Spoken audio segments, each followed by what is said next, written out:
इस वक्त पंजाब की सूबाई असम्बली में वज़ीर आला को अक्सरियत का एतमाद हासिल है, यानी अक्सरियत मेंबर्स की उनके साथ है, ये डिटर्मिन कर रहा है। तो ये डिटर्मिन करने के लिए कॉन्स्टिट्यूशन में एक प्रोविज़न दी हुई है आर्टिकल 137 में कि अगर शक पड़ जाए कि किसी वक्त के उनके पास नहीं है तो उनको कहा जाएगा कि वो असम्बली के इजलास में अपनी अक्सरियत साबित करें। तो ये गवर्नर साहब ने कहा है ये डिस्प्यूटेड नहीं है।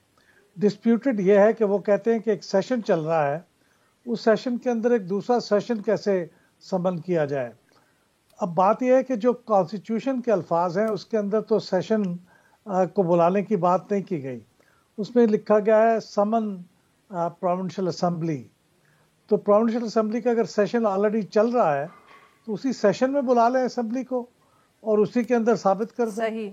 तो ये बहस तो है ही नहीं कि अलग सेशन बुलाएं ना बुलाएं, बहस तो ये है आप अपने ऑन गोइंग सेशन के अंदर उसको बुला लें और उसको साबित कर दें, बात खत्म हो जाएगी।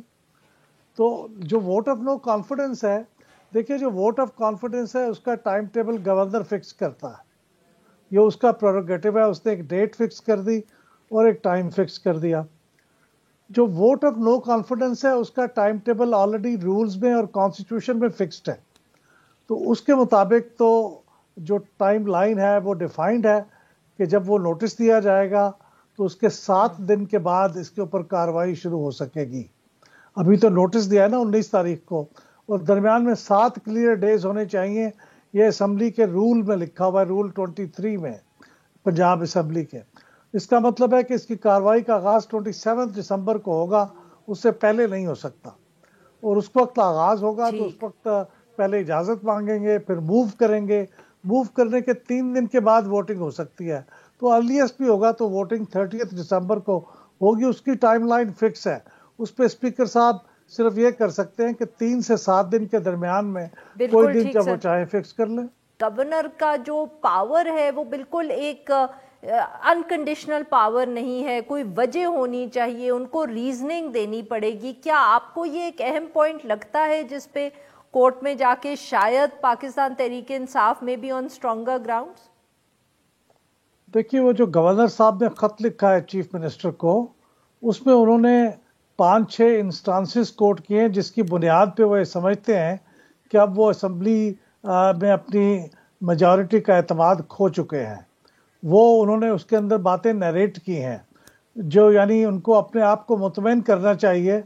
तो उन्होंने ये 5-6 बातें रिकॉर्ड पे लिख के ये बता दी हैं कि उनके इत्मीनान की बुनियाद क्या है। अब उसको चैलेंज कर सकते हैं तो वो चैलेंज करेंगे कि एक साहब नए वजीर बन गए, एक साहब काबीना से उठ के चले गए, और ये कि कुछ लोगों ने ये परवेज इलाही साहब ने खुद कहा है कि वो डिसोल्यूशन करने के हक में नहीं है। तो ये सारे इंस्टांसेस कोट करके अब देखें ना, ये सारी बातें, इसका फैसला कौन करेगा कि वो मुतमईन है कि नहीं। वो मुतमईन तो उन्होंने होना है ना, तो वो मुतमईन है। अब अगर इतनी ही बिल्कुल कोई बिला वजह उन्होंने बात की है तो फिर जाहिर है कोर्ट उसके ऊपर सवाल उठा सकती है। लेकिन मैंने जो खत पढ़ा है उसके अंदर उन सवालों के अंदर एक जान तो है, एक वजह तो है, वो किस हद तक दुरुस्त है नहीं है। इसीलिए ये शक वाली बात है ना, ये वो फैसला तो नहीं कर रहे कि इसकी बुनियाद पे असम्बली को बर्खास्त कर दें। वो तो कह रहे हैं कि आप अपने एतमाद का वोट ले लें, तो वो ले लें वोट के एतमाद का, क्या मसला क्या है। बिल्कुल।